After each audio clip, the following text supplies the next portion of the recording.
Chapter 1. One conversation can change everything. Close your eyes for a moment and imagine this. You're standing in a crowded room. The air hums with voices. Laughter from one corner, serious debates in another, polite chatter near the walls.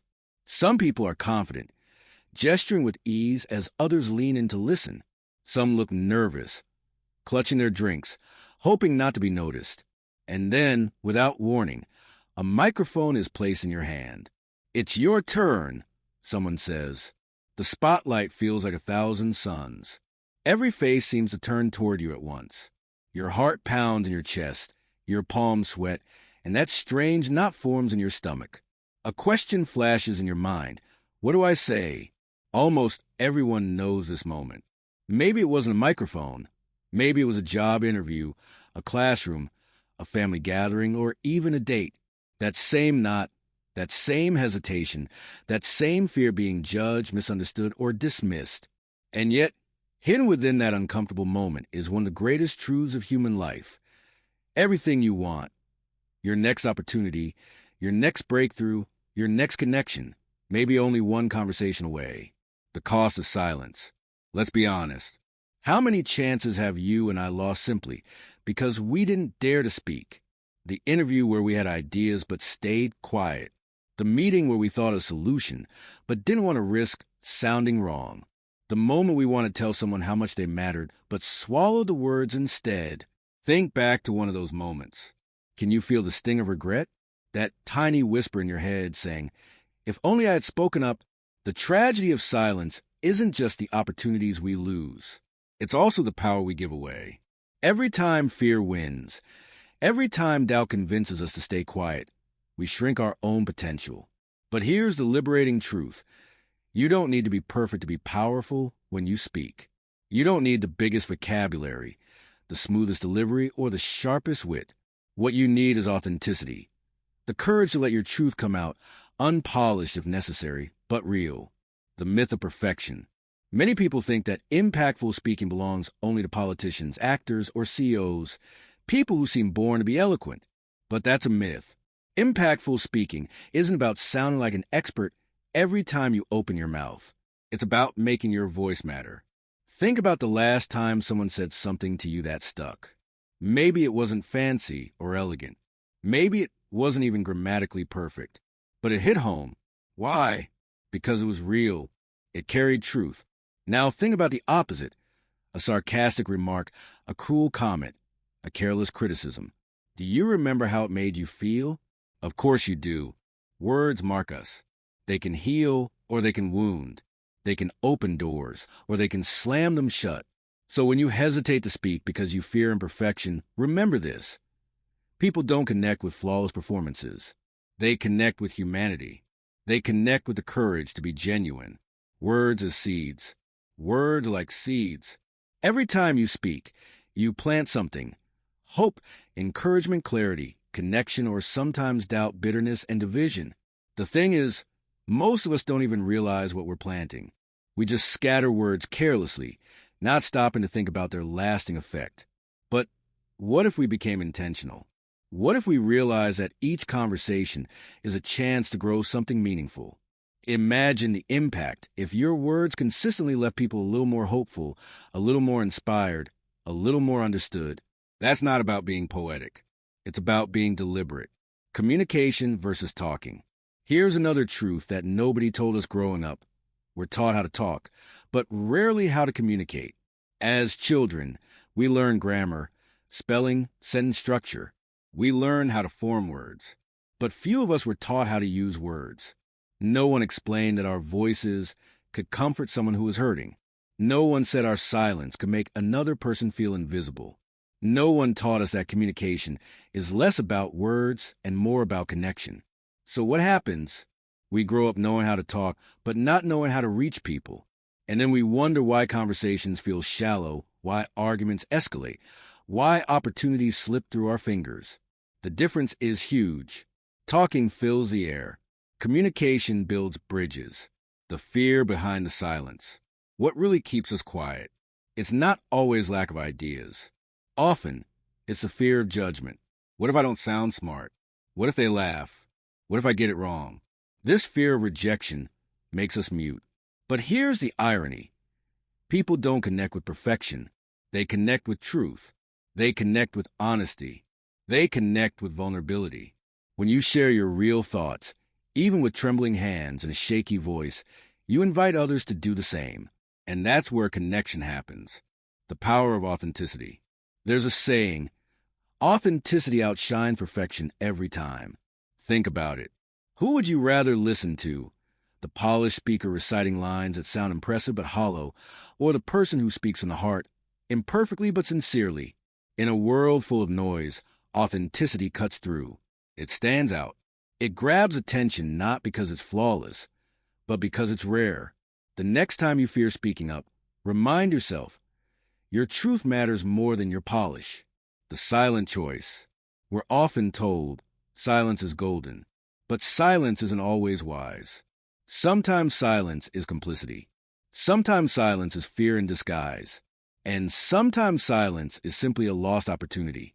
Every time you hold back because of insecurity, you surrender your chance to connect, to inspire, or to change a situation. Silence is power, yes, but it also has a cost. A single conversation can start a friendship. A single conversation can repair a broken bond. A single conversation can ignite a movement.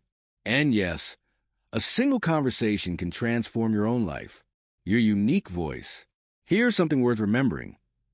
There is no one else on this planet who sees the world exactly as you do. Your history, your struggles, your triumphs, your perspective, all of it forms a unique lens that no one else has.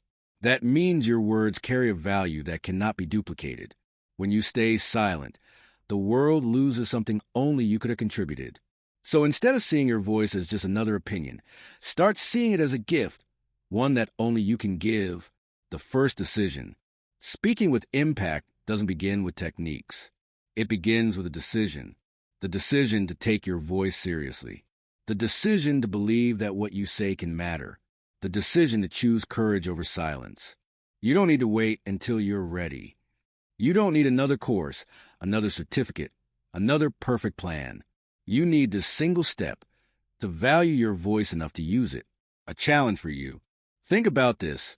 What conversation have you been avoiding?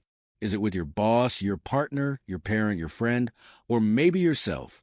What would happen if you chose to have that conversation? What door might open? What weight might lift?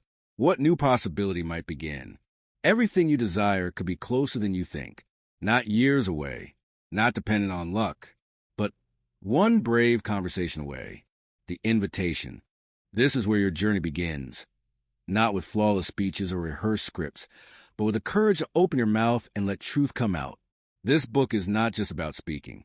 It's about impact. It's about choosing connection over fear, presence over perfection, authenticity over silence. Your voice is not common. Your voice is not replaceable. Your voice is powerful. And from this moment on, every conversation is an opportunity to heal, to inspire, to influence, to build, to change. So let me ask you, if everything you dream of is just one conversation away, what are you waiting for? Chapter 2, Your Voice Matters. Raise your hand mentally if you've ever thought this. Why should I even bother speaking up? Nobody's going to listen anyway. My idea isn't as good as theirs. Better to stay quiet than risk looking foolish. If you're nodding right now, you're not alone. Almost everyone at some point has doubted whether their voice holds any real value. We mistake volume for importance, eloquence for worth, or charisma for credibility. And in doing so, we underestimate ourselves. This chapter is for the part of you that has ever felt invisible, dismissed, or silenced, not by others, but by your own doubts. The heavy weight of invisibility. Do you remember a time when you had something important to say, but you didn't? Maybe it was in a meeting. You had a solution in your head, crystal clear, but when your chance came, you hesitated. By the time you worked up the courage, the conversation had moved on. Someone else said something similar and got all the credit. Or maybe it was in a classroom. You knew the answer, but you kept your hand down. And then when someone else answered, you felt that sinking feeling. I knew that. Why didn't I just say it? Or Maybe it was in your personal life. You wanted to tell someone how much they meant to you, or you wanted to set a boundary, or you wanted to share your feelings honestly. But the words froze in your throat, and afterward, you carried the weight of silence.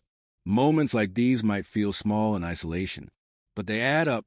Each time we stay silent when we want to speak, a piece of our confidence erodes. Over time, silence becomes not just a choice, but a habit, a way of life. And here's the danger. When silence becomes a default, we stop showing up as ourselves. We stop shining. We start living to fit in rather than to stand out. The irreplaceable nature of your voice. But let me tell you something powerful. Your voice is irreplaceable. Think about it. No one else on this planet has lived your exact life. No one else has walked in your shoes, through your victories and your struggles. No one else has felt the emotions you've carried, or learned the lessons you've learned in exactly the same way. No one else has your combination of perspective, values, personality, and lived experience. That means no one else can say what you have to say in the way that you can say it. When you silence yourself, the world loses something that cannot be duplicated. That's the tragedy of undervaluing your voice. It's not just you who misses out. It's everyone around you. Your voice gives permission to others. Here's something many people don't realize. When you speak, you don't just express yourself. You empower others. Think about the last time someone shared something vulnerable, something raw. Maybe they admitted they were scared. Maybe they shared a story of failure. Maybe they opened up about something you also struggle with but never dared to voice. How did that feel? Did it make you feel less alone? Did it give you courage? That's the power of voice. When you speak your truth, you give others permission to do the same. Your courage becomes contagious. So your voice doesn't just matter for you. It matters for everyone you touch. Redefining what it means to have a voice. Too often, we confuse having a voice with being the loudest in the room, the most articulate, the one who wins debates. But that's not it at all. Having a voice is not about overpowering others. It's about owning your perspective, your truth, your presence. It's not about speaking perfectly. It's about speaking authentically. Some of the most powerful voices in history didn't shout. They didn't dazzle with perfect words. They spoke quietly, calmly, with conviction. Their power came not from their volume, but from their clarity and honesty. So remember, to have a voice, you don't need to be the most eloquent. You just need to be real. Finding your natural voice. Now, here's the question. How do you find your voice? How do you get comfortable expressing yourself without fear, without masks, without apology? Finding your voice is not a one-time discovery. It's a process, a practice, a muscle you build conversation by conversation. Here are some steps to begin. Notice when you feel most like yourself. Pay attention to moments when speaking feels natural. Maybe it's when you're with a close friend. Maybe it's when you talk about a topic you care about. These moments reveal your authentic voice. Start in safe spaces. You don't need to begin with a speech in front of 100 people. Start small, in conversations where you feel safe. Speak up in a group of friends. Share your opinion in a family discussion. The more you practice, the stronger your voice becomes. Allow yourself to stumble. Don't expect perfection. You will trip over words. You will say things you wish you phrased differently. That's normal. That's human. Your voice grows not in the absence of mistakes, but in your willingness to keep speaking through them. Accept that not everyone will listen. This one is big. Sometimes you'll speak and people won't understand, or they'll interrupt, or they won't care. And that's okay. The value of your voice isn't measured by universal applause. It's measured by your honesty. The ripple effect of speaking up. Every time you use your voice, you create ripples. Imagine throwing a stone into a pond. The ripples expand outward, touching the surface far beyond the point of impact. That's what happens when you speak. You may not see it, but your words move outward, touching people in ways you might never know. Maybe you share an idea in a meeting. Someone else runs with it, and together you create something new. Maybe you open up about a struggle. Someone listening feels less alone and finds the strength to face their own challenge. Maybe you offer encouragement to a stranger. It brightens their day more than you realize. Your voice has impact far beyond the immediate moment. The trap of seeking approval. One of the biggest reasons we silence ourselves is because we're searching for approval. We want people to agree, to applaud, to validate us. And when we fear they won't, we hold back. But here's the trap. If you only speak to please, you lose yourself. Speaking with impact is not about winning everyone's approval. It's about connection, not applause. It's about honesty, not performance. When you stop aiming to impress and start aiming to express, something shifts. You become freer. You become more courageous. And ironically, you end up resonating with the right people more deeply than if you try to please everyone. Your voice can heal. Here's something many underestimate. Speaking can heal. When you finally say out loud what you've been holding inside, the truth, the pain, the dream, the boundary, you free yourself. You reclaim a piece of your identity. Sometimes your words heal others too. A long-standing conflict begins to dissolve because you chose to speak with honesty. A relationship grows stronger because you dare to say what you really felt. A silent wound begins to close because you gave it language. Speaking is not just communication. It is liberation.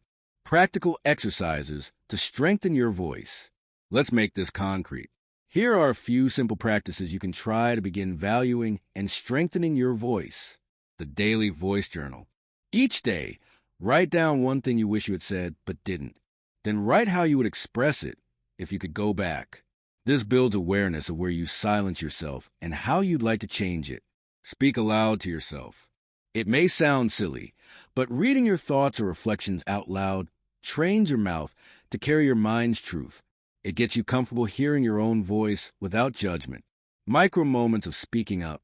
Choose one small opportunity each day to say something you normally wouldn't. A compliment to a stranger, a suggestion in a meeting, a personal opinion in a conversation. Start small but consistent. Celebrate every attempt. After each time you speak up, no matter how small, acknowledge it. Write it down. Smile at yourself. Build positive reinforcement around the act of using your voice. A story of impact.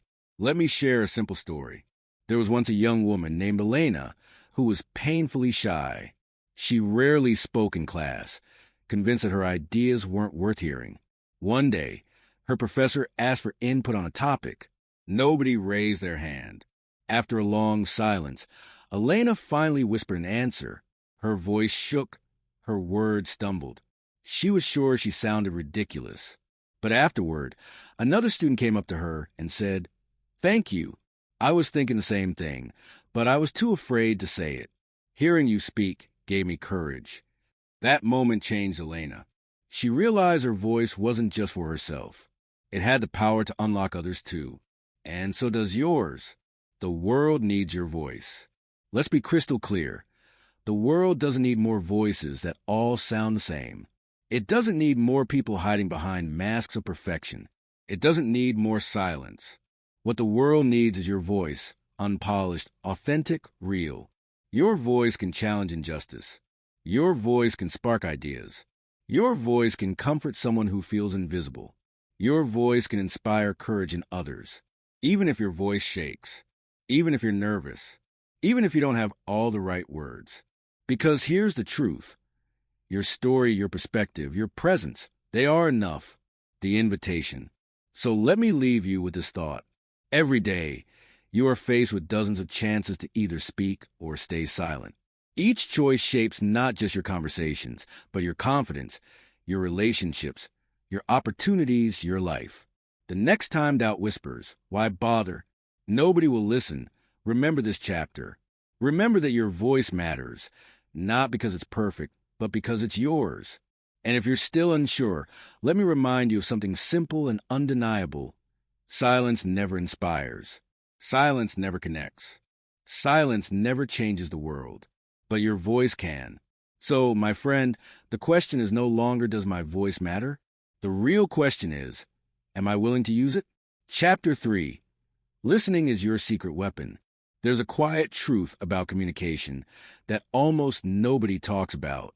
The best communicators aren't the ones who say the most. They're the ones who listen the best. Think about it. In today's world, Everyone is desperate to be heard. Scroll through social media, millions of voices shouting their opinions.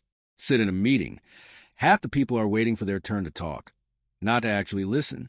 Even in personal conversations, how often do you find yourself planning your response instead of truly hearing the other person? We live in an age of constant noise. And in that noise, genuine listening has become rare, which is exactly why it's so powerful. When you truly listen to someone, you give them a gift they hardly ever receive, your full attention. And in return, something almost magical happens. They open up, they trust you, they start to listen to you. Listening is not passive. It's active. It's not background activity. It's a superpower, the forgotten half of communication. From childhood, we were taught how to speak. We were graded on presentations, applauded for reciting poems, corrected on our grammar. But how often were we taught to listen? Sure, we were told pay attention or stop interrupting. But nobody ever showed us how listening could change relationships, resolve conflicts, or create influence.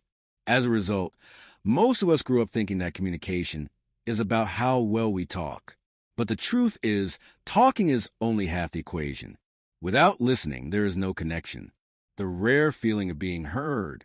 Pause for a moment and remember the last time someone truly listened to you. Not distracted listening, where they gnawed while scrolling on their phone. Not impatient listening, where you can almost see them waiting to jump in. Not judgmental listening, where they silently evaluate everything you say. No, think of that one time someone gave you their full attention. They looked at you. They didn't interrupt. They asked questions. They leaned in. They cared. How did you feel? Safe? Seen? Understood? That feeling is powerful, isn't it? You probably still remember who that person was. Because in a noisy world, genuine listening feels like shelter. Now imagine being that shelter for others. Imagine the influence, the trust, the connection you could build just by mastering the art of listening. What it really means to listen.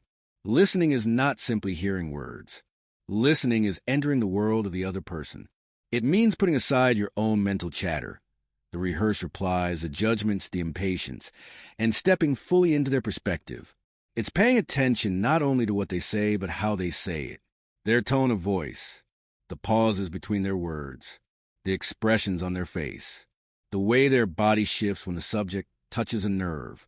Sometimes what matters most isn't the sentence they speak, but the silence after it. True listening is curiosity. It's asking, what's behind their words? What are they really trying to say? What do they need me to understand? Why we struggle to listen? If listening is so powerful, why are we so bad at it? Here are some common reasons. We're focused on our response. Instead of hearing someone out, we're busy rehearsing what we'll say next.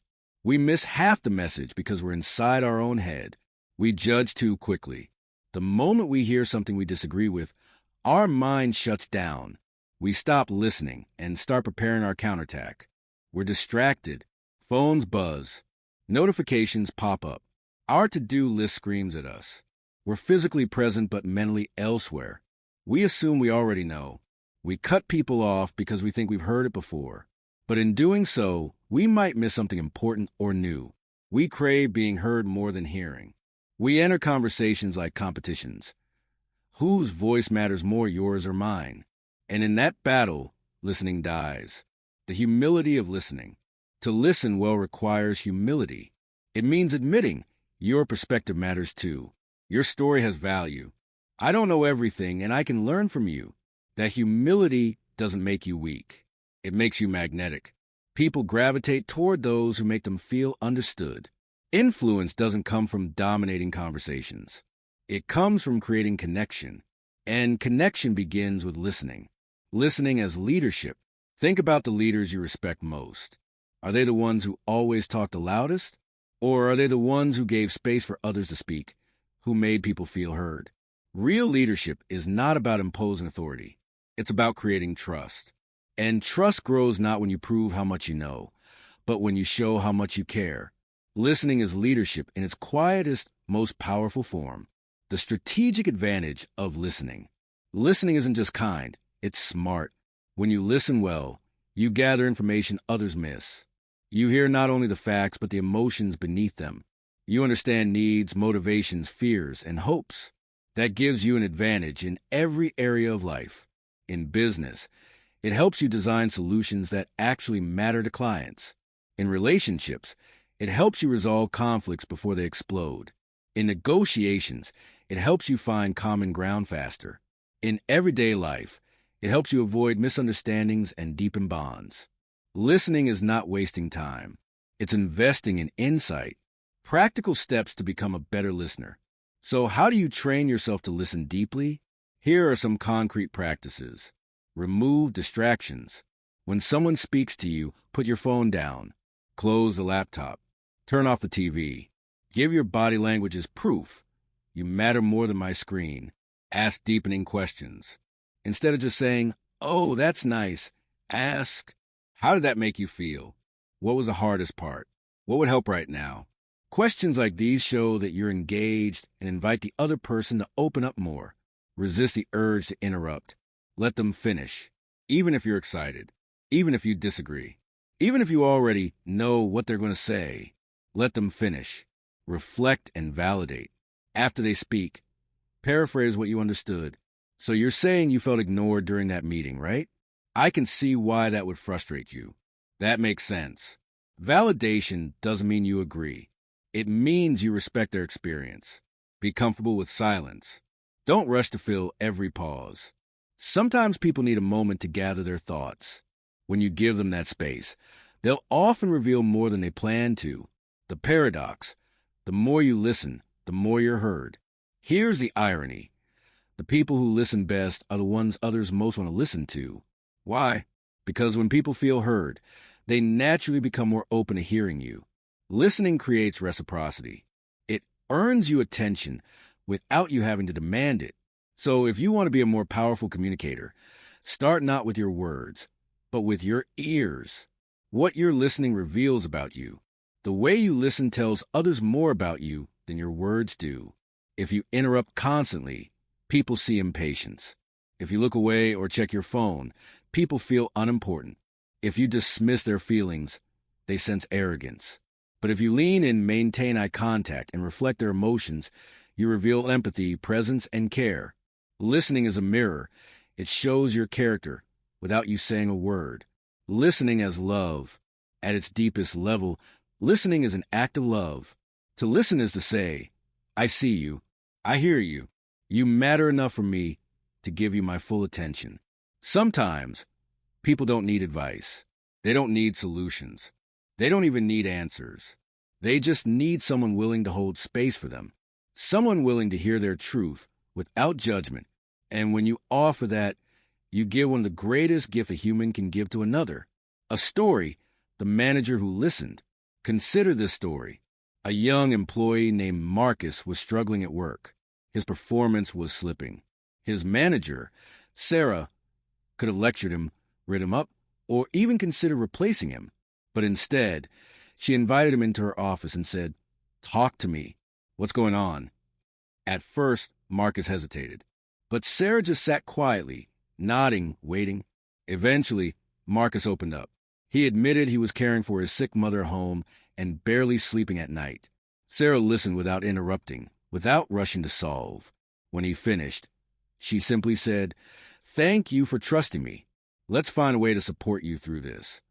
That moment changed everything. Marcus became loyal to Sarah for life, not because she gave a motivational speech, but because she listened. That's the power of listening. Listening as a daily practice.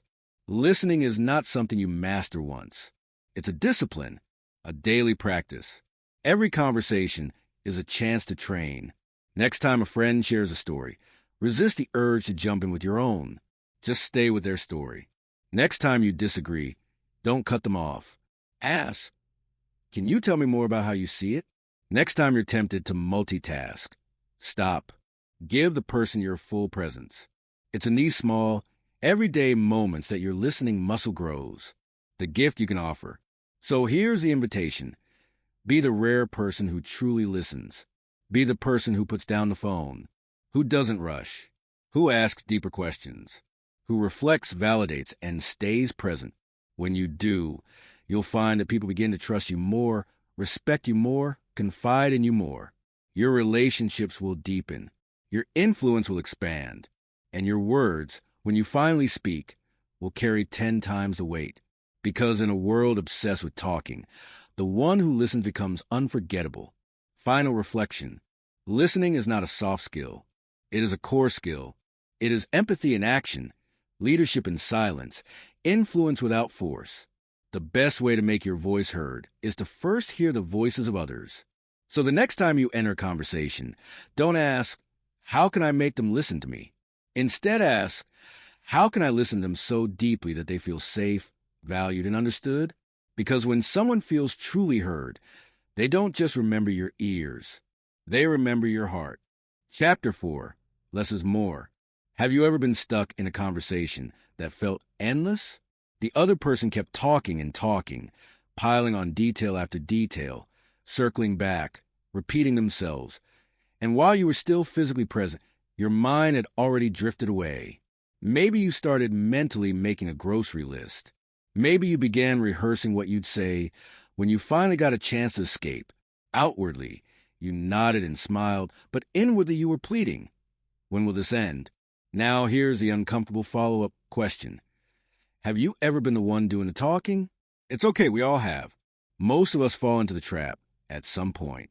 We're so eager to explain, so desperate to cover every angle, so worried about being misunderstood that we overload our words with endless context. Instead of clarity, we deliver clutter.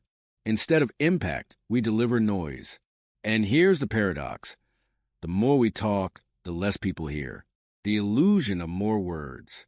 Many people believe that speaking well means speaking a lot. They equate long speeches with authority, technical terms with intelligence, and complex sentences with credibility. But the truth is this. Clarity beats complexity every single time. Think about the people who have influenced history. Martin Luther King Jr. didn't say, I have formulated an extensive strategic plan that incorporates a future vision of equality and justice for generations to come. No, he said simply, I have a dream. 4 words, and the world leaned in. Powerful communication doesn't rely on length. It relies on precision.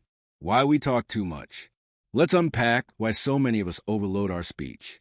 Fear of silence. We're uncomfortable with pauses, so we fill every gap with words. Fear of being misunderstood. We think, if I add just a little more detail, they'll get it. Ironically, the more we add, the more confusing it becomes. Desire to impress. We want to sound smart, so we use jargon, elaborate phrases, or endless explanations. But this usually creates distance instead of admiration. Unclear thinking. Sometimes we ramble simply because we haven't sorted out our own thoughts. If you can't explain it simply, you probably don't fully understand it yet. Clarity is respect. Here's a shift in perspective. Speaking clearly isn't just a skill, it's a form of respect.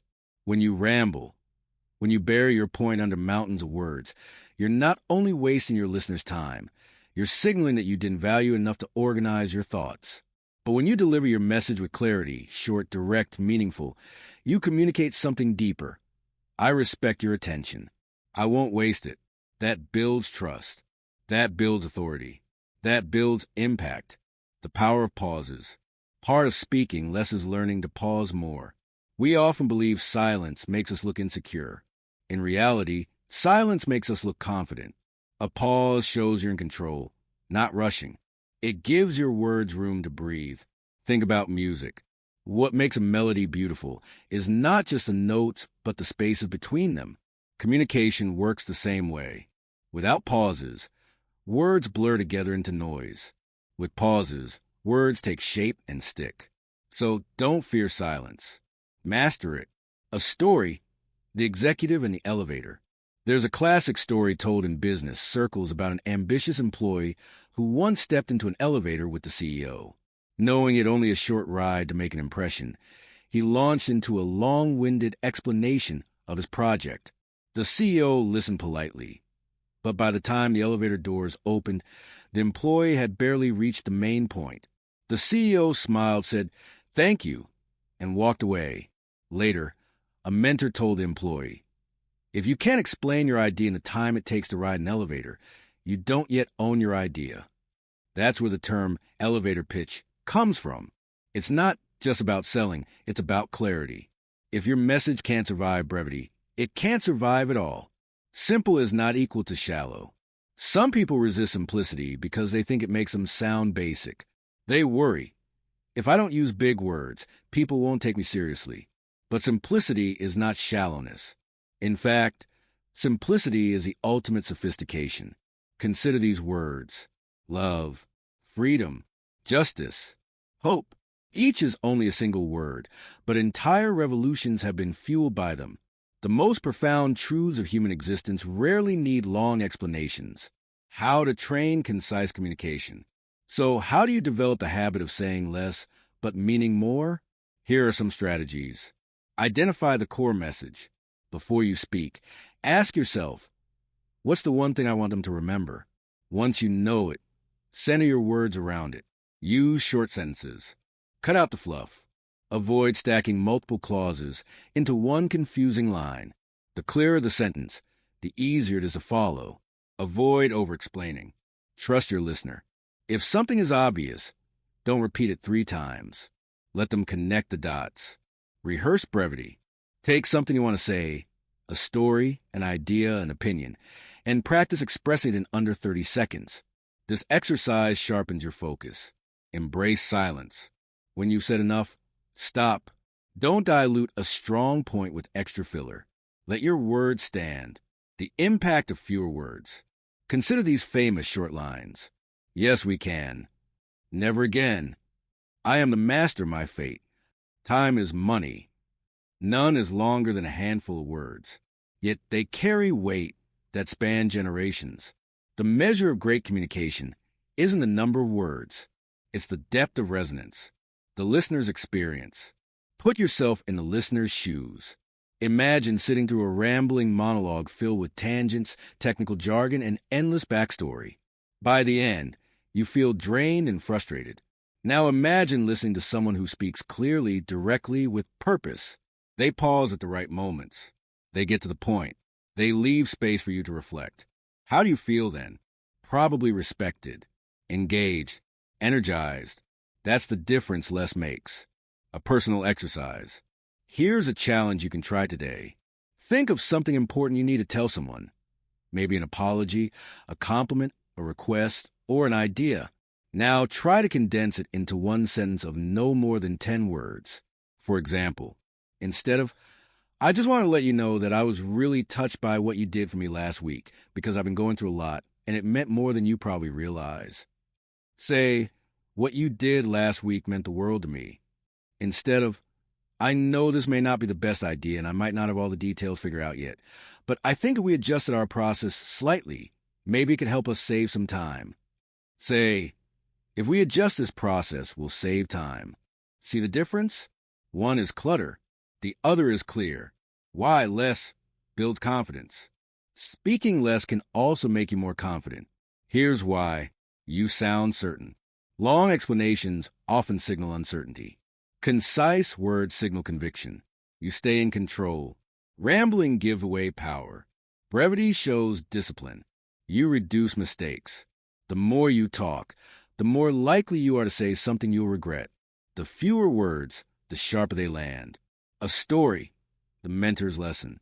A young man once asked his mentor, "How do I become a better speaker?" The mentor replied, "First, speak less." The young man was confused. But isn't a great speaker someone who says more? The mentor smiled. No, a great speaker is someone who says exactly enough. That lesson stayed with him for life. Letting your listener participate. Another hidden benefit of saying less is that it leaves room for the listener to engage. When you over-explain, you steal their role. You tell them what to think, how to feel, what to conclude. But when you speak simply, you give them space to interpret, to imagine, to make your words their own. That's why the best movies, books, and speeches often leave gaps. Space for the audience to step in. The story becomes theirs. Final reflection. Less is not emptiness. Less is focus. Less is clarity. Less is impact. Your goal as a communicator is not to fill the air. It's to reach the heart. And often, the fewer words you use, the sharper they cut. So next time you're tempted to keep talking, stop, breathe, ask yourself, have I already said enough? Because sometimes the most powerful thing you can say is also the simplest. Chapter 5. What you don't say also communicates. There's an old saying you probably heard. Actions speak louder than words. It's true, but let's take it deeper. When it comes to communication, it's not only your actions that speak. It's your posture, your tone, your gestures, your silences. In fact, research shows that the majority of what people take from an interaction isn't the literal words. It's everything surrounding them. Think about that for a moment. You can carefully choose every sentence, every phrase, every clever word. But if your body tells a different story, people will believe your body, not your words. The clash between words and body. Picture this scene. A manager walks into a team meeting and says, "I'm excited to hear your ideas today." But as he says it, his arms are crossed tightly, his jaw clenched, his eyes darting down at his phone. Do you believe him? Of course not. His words and his body are at war. And in that war, the body always wins. Now reverse the image. A friend tells you, "I'm fine," but their voice trembles, their shoulders slump, their eyes avoid yours. Do you believe the words? Or do you believe the signals underneath? We all know the answer. Words can lie. The body rarely does. Communication beyond language. Here's what many forget. Humans were communicating long before we had language. Babies cry, smile, squirm, reach, and we know exactly what they're telling us. Long before grammar, we mastered gestures, expressions, and tone. That's why nonverbal communication runs so deep. It's primal. It bypasses intellect and goes straight to instinct. You feel someone's energy before you process their words. So if you want to master communication, you can't just focus on vocabulary. You must become aware of what your entire presence is saying. The elements of nonverbal language. Let's break it down. Nonverbal communication includes posture. Are you open and relaxed or closed and guarded? Gestures. Are your hands inviting or are they hidden and tense? Facial expressions. Does your face align with your words or contradict them? Tone and pace of voice. Do you sound rushed, uncertain, warm, confident? Eye contact. Do you connect with your listener or avoid them? Proximity. Are you respecting personal space or invading it? Silence. Are you comfortable with it, or does your unease show? Each of these speaks, and together, they shape whether people trust you, doubt you like you, or pull away from you. The power of congruence. Here's the key: congruence. When your words, tone, and body all align, you create trust. People feel, this person is real. I believe them. But when your words say one thing and your body another, you create doubt. People feel, something's off. I can't quite trust them. That's why authenticity matters so much. If you pretend to feel confident while your body screams insecurity, people will sense it. The solution isn't to fake better. It's to align what you say with what you feel. Silence as communication. Now, let's talk about silence. Silence is often underrated. Some people believe silence means weakness, absence, passivity. But silence speaks, sometimes louder than words. When you ignore a message, you're sending a message. When you look away instead of responding, you're sending a message. When you choose not to intervene in a heated conversation, you're sending a message. Silence can mean agreement. It can mean protest. It can mean distance. It can mean respect. It can mean fear. The question isn't whether silence communicates. It always does. The real question is, what does your silence say? Story, the job interview. Let me share a story. Two candidates walk into an interview for the same role. Both are equally qualified. The first sits with shoulders hunched, hands fidgeting, eyes darting nervously. Even though her answers are correct, her body whispers insecurity. The second sits tall, shoulders open, hands resting calmly. She maintains steady eye contact, her voice warm but assured. She says nothing more brilliant than the first, but everything in her presence conveys confidence. Who gets the job? This is not about acting. It's about alignment. The second candidate wasn't pretending. She had practiced calming her nerves, aligning her body with her intention, and that congruence gave her credibility. Training your body to speak well. Can you train your nonverbal communication? Absolutely. Here are some practical steps. Posture awareness. Before entering any conversation, check your stance. Roll your shoulders back. Stand or sit tall. Let your body project openness. Eye contact practice. Hold eye contact a few seconds longer than you're used to, not in a staring contest way, just enough to show presence. Gestures with purpose. Use your hands naturally to support your words. Avoid hiding them or fidgeting. Open palms signal honesty. Facial alignment. If you're telling a joyful story, let your face smile. If you're sharing something serious, let your expression reflect it. Tone awareness. Record yourself. Notice if your voice is flat, rushed, or tentative. Practice slowing down, adding warmth, and emphasizing key words. Comfort with silence. Instead of rushing to fill every gap, pause. Let silence add weight to your message. Reading others through nonverbal cues. Communication isn't just about your body. It's about reading the body of others too. Is the person across from you leaning in or leaning away? Are their arms open or crossed? Are their eyes alive or glazing over? By paying attention, you can sense whether they're engaged, defensive, bored, or inspired. That awareness allows you to adjust, to slow down, ask questions, invite them back into conversation. This isn't manipulation. It's empathy. It's noticing what someone's presence is saying, even when their words don't. Authenticity over performance. A warning here. The goal is not a fake body language like a script. Don't plaster on a smile you don't feel. Don't force eye contact that makes you seem robotic. Don't rehearse gestures like an actor unless you're on stage. The goal is authenticity. Your body should express what you truly mean. That means the deeper work isn't just posture or tone. It's inner alignment. When you cultivate calm confidence, compassion inside, your body reflects it outside. Story, the silent apology. Here's another story. A father and son had argued. Harsh words were exchanged. Days passed without speaking. One evening, the father walked into his son's room. He didn't say a word. He simply sat down beside him, put a hand on his shoulder, and stayed. That silence carried more apology than any sentence could. The son felt it, forgave him, and leaned into the embrace. Sometimes, the body says what words cannot. Your body is always broadcasting.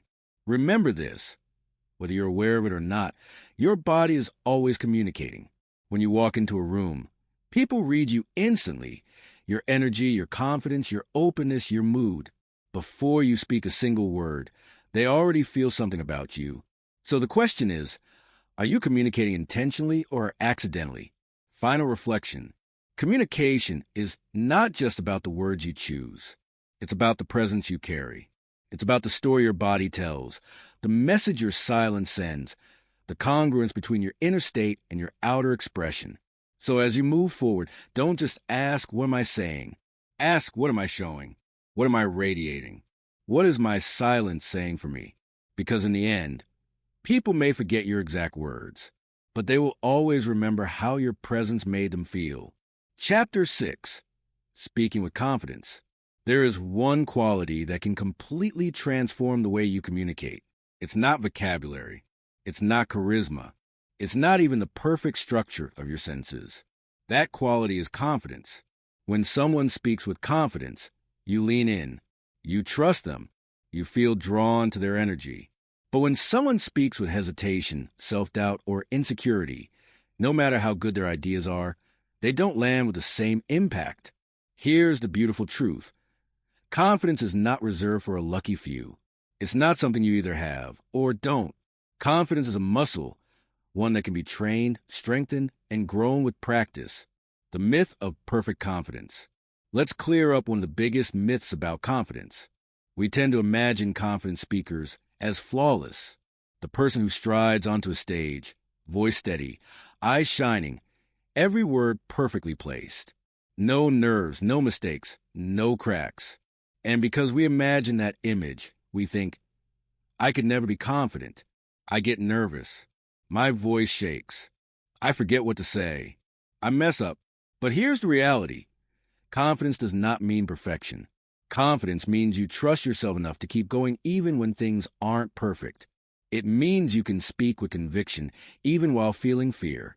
It means your presence matters more than your mistakes. The most confident speakers in the world still feel nervous before stepping on stage.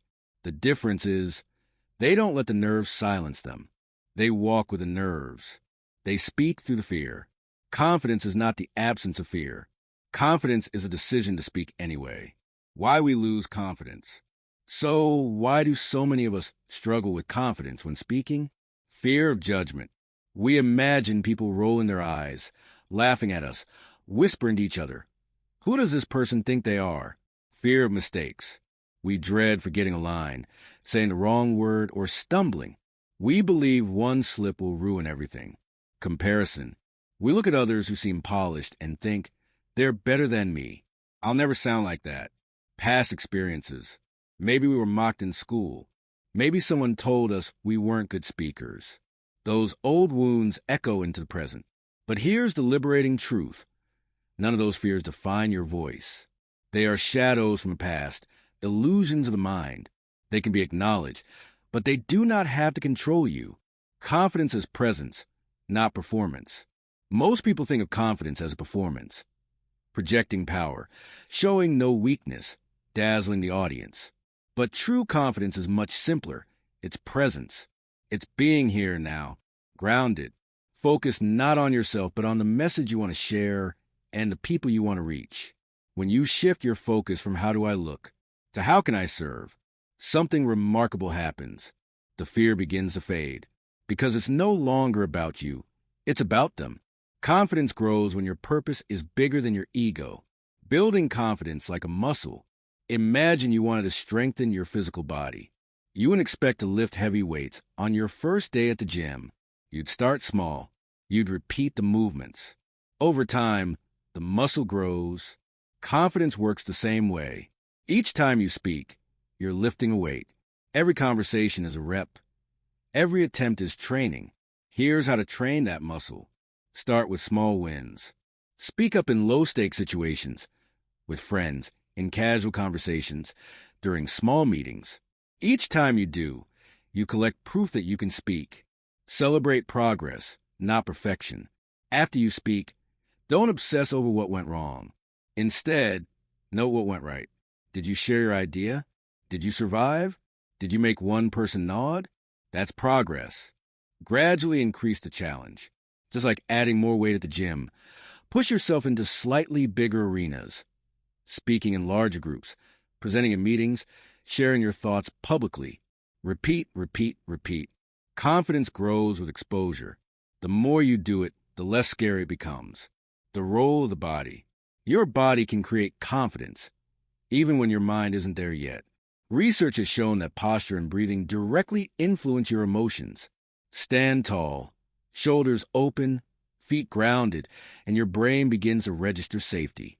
Speak with a firm, steady voice, and your nervous system begins to calm. Try this. Before an important conversation, take 3 slow breaths. Stand tall, as if a string were gently pulling you upward. Smile slightly. Feel the ground beneath your feet. You may still feel nervous, but your body will begin broadcasting steadiness, and soon your mind will follow, owning your mistakes. Here's something that might shock you. Confident speakers make mistakes all the time. They forget words. They stumble. They mispronounce. They lose their train of thought. The difference? They don't panic. They recover with grace. Sometimes they even laugh at themselves. And the audience loves them more for it. Because confidence is not about never falling.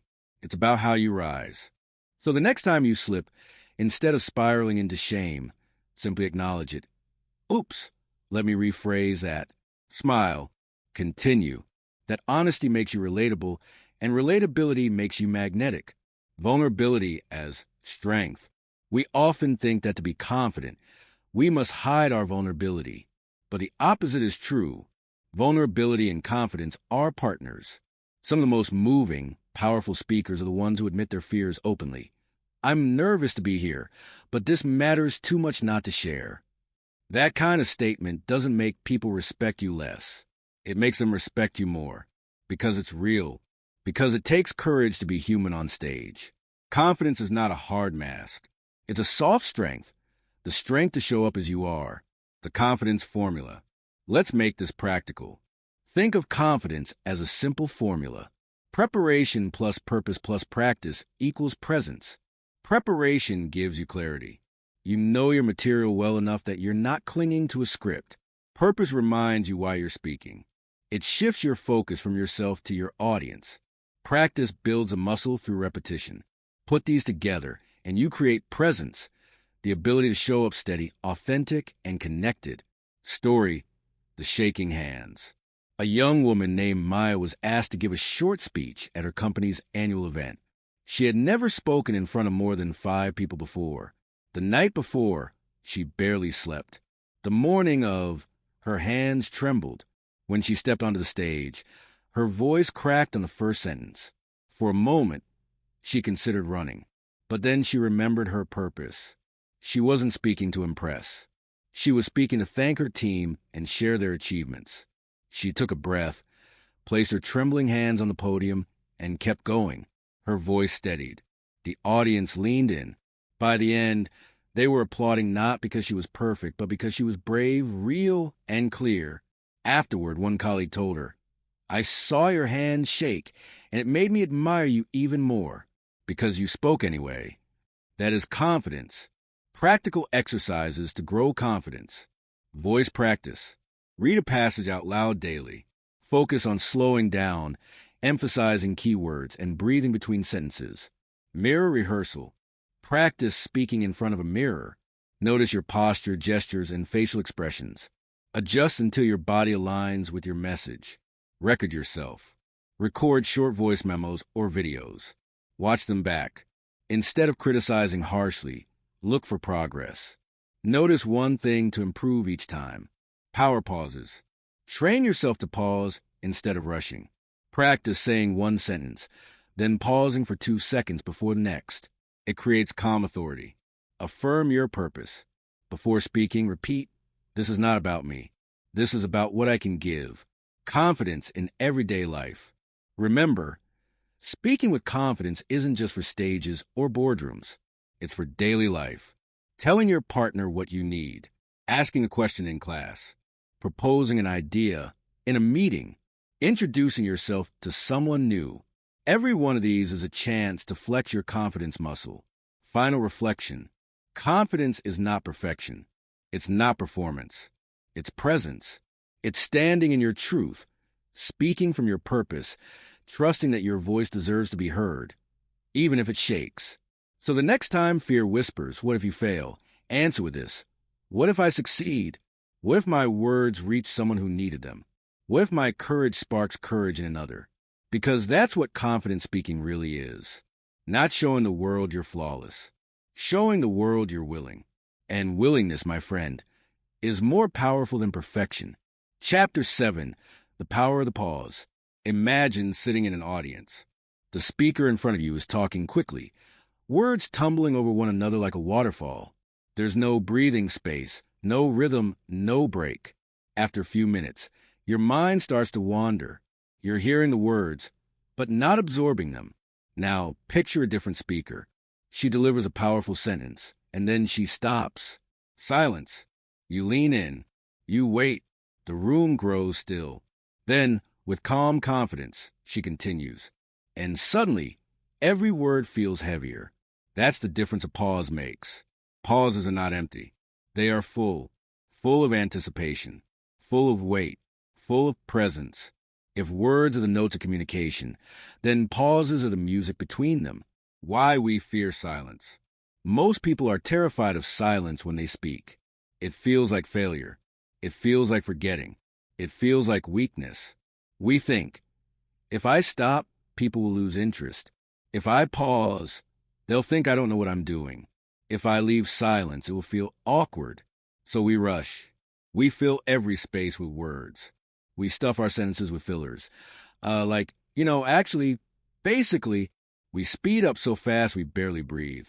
But here's the irony. The more we fear silence, the weaker we sound. The more we rush, the less powerful our words become. Great speakers don't fear silence. They master it. The hidden power of pauses. So what does a pause really do? Why is it so powerful? It gives weight to your words. Imagine delivering a profound statement. If you immediately rush into the next sentence, the impact is lost. But if you pause, even for 2 seconds, the words sink deeper. It creates anticipation. When you stop, people lean forward. They wonder what comes next. That tension keeps attention alive. It shows confidence. Anyone can babble nonstop, but only someone steady can sit in silence without panicking. A pause communicates control. It gives the audience time to process. Listeners need space to think, to imagine, to feel. Without pauses, your words pile up like clutter. With pauses, they land like stones in a calm pond, rippling outward. It helps you think clearly. Pauses aren't only for the audience, they're for you. A pause gives you a moment to breathe, to gather thoughts, to prevent mistakes. Different types of pauses. Not all pauses are the same. Each type has its own power. Let's explore them. The impact pause. Use this right after a powerful statement. It lets the weight settle. Example, confidence is not perfection, it's presence. Pause. The transition pause. A short break when moving from one idea to another. It signals a shift and helps the audience follow your structure. The reflective pause. This invites your listener to think deeply, often used after a question. Example, when was the last time you truly felt heard? Pause. The suspense pause. Place it right before delivering something important. It builds anticipation. Example, and then something happened that changed everything. The breath pause. Simple but vital. Used to reset your body and mind. It keeps your voice strong and your nerves calm. Story, the nervous speaker. A young man once delivered a presentation at a university competition. He had memorized every word, but when he got on stage, his nerves took over. He spoke at lightning speed, racing to the end. When the judges gave feedback, they didn't criticize his content. They said, "We couldn't follow you because you didn't give us room to breathe." The next year, he tried again. This time, he practiced pausing after every major point. He slowed down. He let silence work for him. The difference was night and day. The same idea suddenly sounded powerful, professional, persuasive. He didn't change his words. He changed his rhythm. He won first place. That's the power of the pause. How to practice pausing. Mastering the pause takes training. Here are some exercises to build a habit. Read aloud with marks. Take a book or article. Mark slashes where you want to pause, short, medium, long. Then read it aloud, honoring the pauses. Record yourself. Speak about a topic you know well. Listen back. Do you rush? Do you pause? Adjust and re-record. Pause before answering. In everyday conversations, train yourself to wait 2 seconds before responding. It makes you sound thoughtful and calm. Use questions. Ask someone a reflective question, then pause. Resist the urge to fill the silence. Let them think. Breathe. Practice breathing slowly during speech. Each breath becomes a natural pause. Why pauses feel awkward and why that's good. At first, pausing feels unbearably awkward. What feels like 5 seconds of silence to you is often only 2 seconds for the audience. You may feel exposed, vulnerable, as if everyone is judging the silence. But here's the secret. They're not judging, they're processing. They're actually grateful for the break. So embrace the awkwardness. The discomfort you feel is the exact moment your audience is leaning in. Story, the leader who paused. Consider the story of a CEO giving a speech during a crisis. Employees were anxious, expecting defensive explanations. But when the CEO stepped on stage, he didn't start talking immediately. He stood in silence, looked around the room, made eye contact, breathed. Only then did he begin, "I know you're worried, and I want to be honest with you." That first pause shifted everything. Instead of sounding defensive, he sounded grounded. Instead of reacting, he was leading. Sometimes the pause says more than the speech. Pauses as respect. Think about it this way. When you pause, you respect your listener. You're saying, I trust you enough to give you space. I know you're capable of thinking. I don't need to drown you in words. In contrast, rushing without pause is a form of disrespect. It's like pouring water into a glass without stopping. Eventually it overflows. Respect your listener's mental capacity. Pause to let them drink in your message. Common mistakes with pauses. Pausing too randomly. If you stop in the wrong places, you confuse the rhythm. Practice intentional pauses at natural breaks. Overusing filler words. Instead of pausing, many people say, train yourself to embrace silence instead. Pausing without presence. If you pause but look distracted, fidget, or lose eye contact, the power is lost. Pausing only works when you remain fully present. Not pausing at all. The most common mistake. If you never pause, your words become noise, no matter how brilliant. Pauses in everyday life. Pauses aren't just for public speaking. They're powerful in daily conversations, too. When your friend is upset, pause instead of rushing to advise. When your partner finishes a sentence, pause to show you're absorbing it. When you disagree, pause before responding. It prevents escalation. When you tell a story, pause before the punchline. It makes it land. Pauses aren't only about performance. They're about presence in every human interaction. The music of conversation. Think of communication like music. A song without rest would be unbearable noise. A poem without line breaks would be exhausting. The beauty of music lies not just in the notes, but in the space between them. The same is true of speech. Your pauses are your rhythm. They're the beat that makes your message memorable. Final reflection. Pausing is not hesitation. It is intention. A pause is not a gap. It is a gift. It is a space where words take root, where emotions surface, where connection deepens. So the next time you speak, remember, don't just focus on what to say. Focus on what not to say. Because sometimes the most powerful sound in communication is silence. Chapter 8. Stories that leave a mark. Close your eyes for a moment and try to remember. Not a fact, not a statistic, not a textbook definition, but a story. Maybe it was a childhood tale told by a grandparent. Maybe it was an anecdote your teacher shared years ago. Maybe it was a friend's raw confession during a late-night walk. Whatever it was, notice how easily the memory comes back. You may not recall every detail, but you remember how it made you feel. That is the enduring power of stories. Fact inform the mind, but stories move the heart, and the heart remembers. Why stories matter? We live in an age overflowing with information. Charts, numbers, data, research, all competing for attention. Yet, what do people share at the dinner table? What do they repeat to friends? Not spreadsheets, not bullet points. Stories. Stories are the glue of memory. They're the bridge between experience and meaning. They transform abstract concepts into something tangible, relatable, human. A statistic might tell you that millions suffer. A story introduces you to one person, and suddenly you care. Great communicators don't just present ideas. They wrap those ideas in stories that stick. The human brain loves stories. Neuroscientists have discovered something fascinating. When we hear a story, our brains don't just process words. They simulate the experience. If someone tells you about running through the rain, your brain activates the same regions as if you were running through the rain. If they describe the smell of fresh bread, your sensory cortex lights up as if you could smell it yourself. Stories aren't entertainment. They're transportation. They take listeners out of their chair and into another reality. That's why they're unforgettable. You don't need an extraordinary life.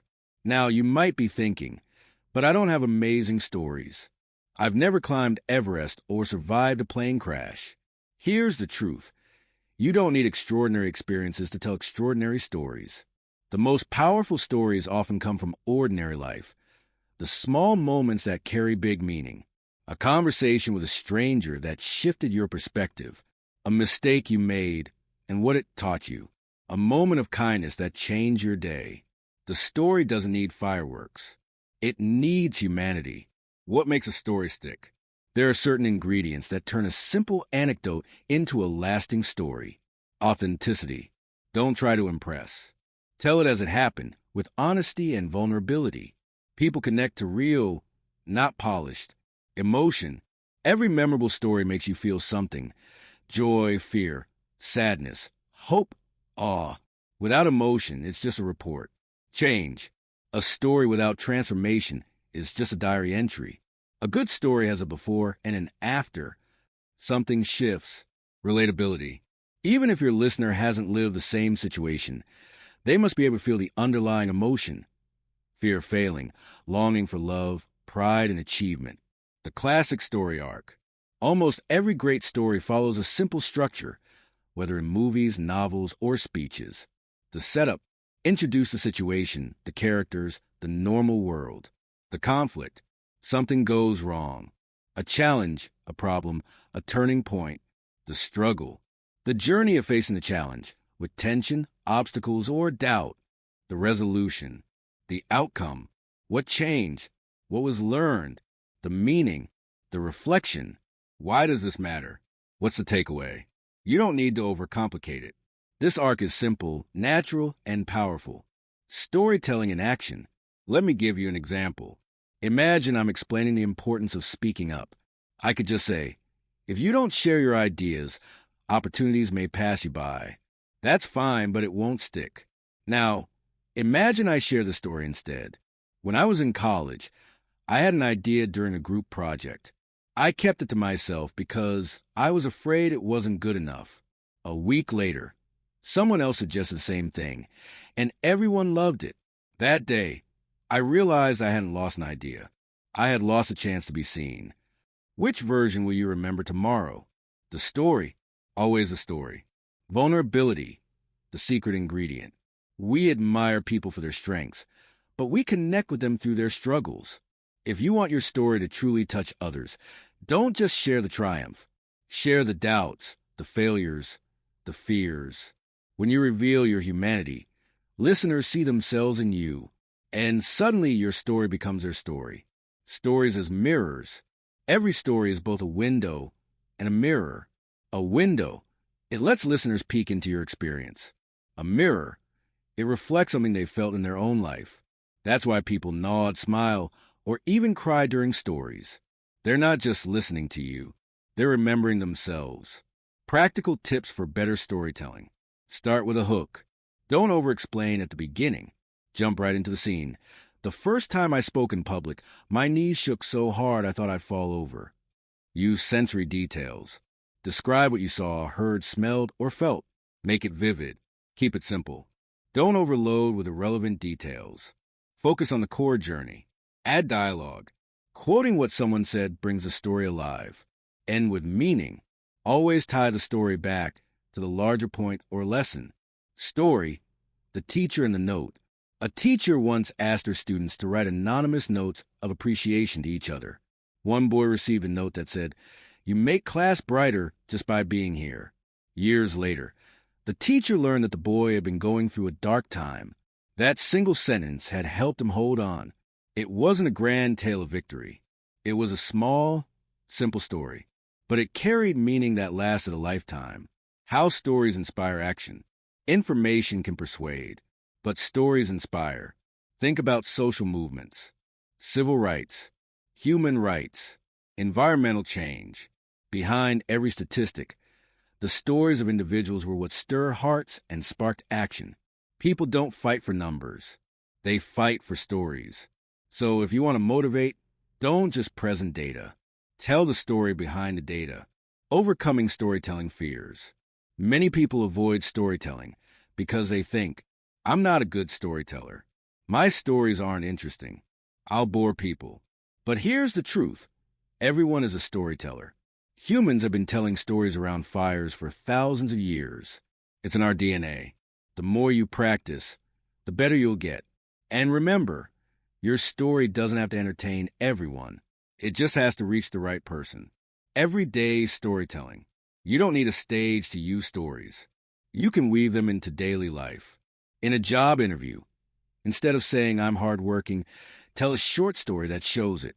In a meeting, instead of explaining an abstract idea, share a story that illustrates it.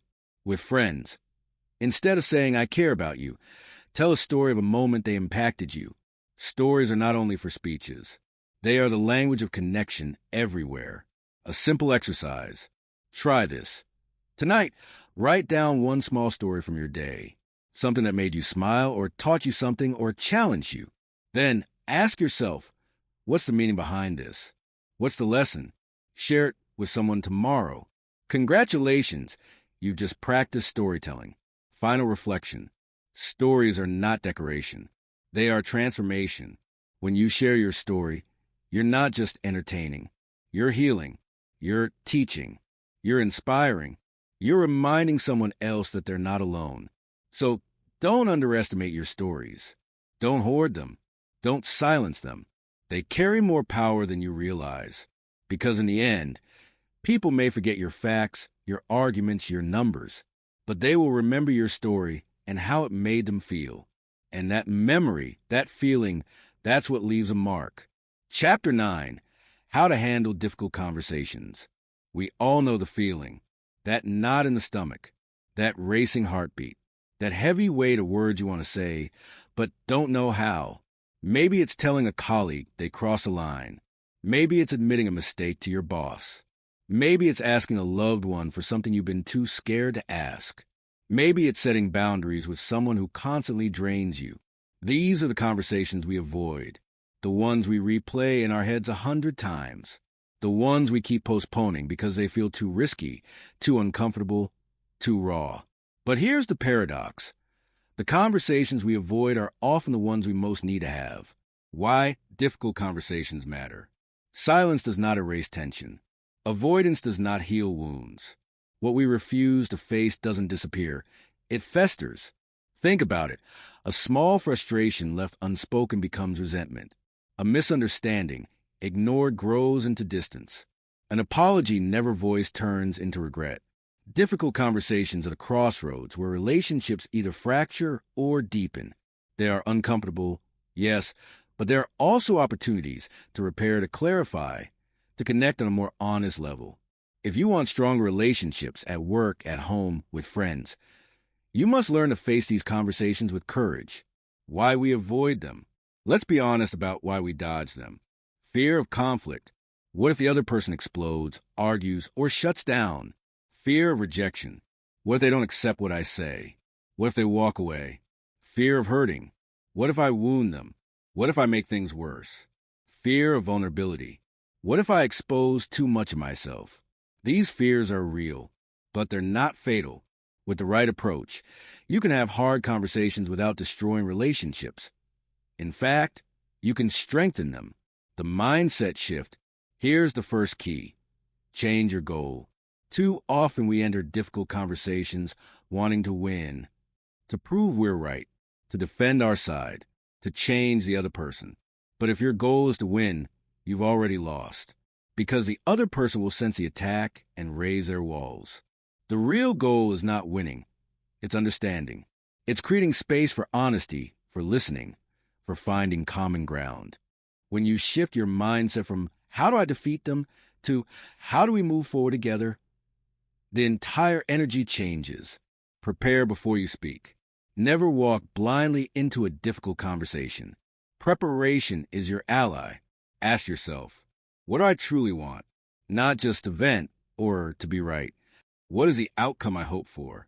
What emotions am I carrying? Am I speaking from anger, hurt, fear? Can I calm myself first so I don't explode? What's the best time and place? Hard conversations need privacy, calm, and presence, not in the heat of an argument, not in the middle of chaos. Preparation doesn't mean scripting every line. It means clarifying your intention and setting the stage for respect. Empathy, your secret weapon. If preparation is the foundation, empathy is the bridge. Empathy doesn't mean agreeing. It doesn't mean excusing bad behavior. It means making the effort to understand what the other person feels, fears, or needs. When you start by showing empathy, you lower defenses. You say, in effect, I see you. I hear you. I'm not here to destroy you. I'm here to understand you. And when people feel understood, they're far more likely to listen. Language that builds bridges. Words matter. Certain phrases inflame. Others invite. Avoid you always or you never. They sound like attacks. Replace blame with ownership.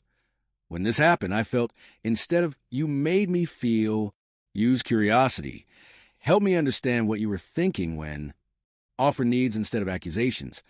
What I need right now is language can be a weapon or a tool. Choose the tool. The power of listening. Sometimes the most difficult part of a difficult conversation is shutting up. We prepare speeches in our head. We want to offend ourselves, argue, explain.